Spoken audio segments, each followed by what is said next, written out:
প্রতিবার আজকের দিনটা যেখান থেকে শুরু করি এবারও অন্যথা কেন হবে।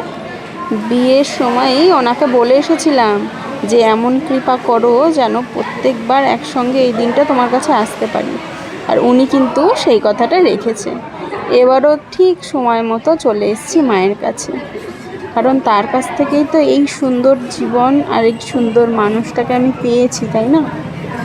সুন্দরভাবে পুজো দিলাম, পুজো দিয়ে মনটা ভরে যায় প্রতিবারের মতো। এত ভক্তি, এত ভালোবাসা সব একসাথে, মায়ের মুখটা দেখলেই যেন মনটা জুড়িয়ে যায়। পুজো শেষে বাড়ি ফিরলাম, সকালটা এইভাবেই কাটলাম, তাই ভাবলাম তোমাদের সাথে একটু ভিডিওটা শেয়ার করি। তোমরা কারা কারা চেনো মন্দিরটা অবশ্যই কিন্তু কমেন্টে জানিও।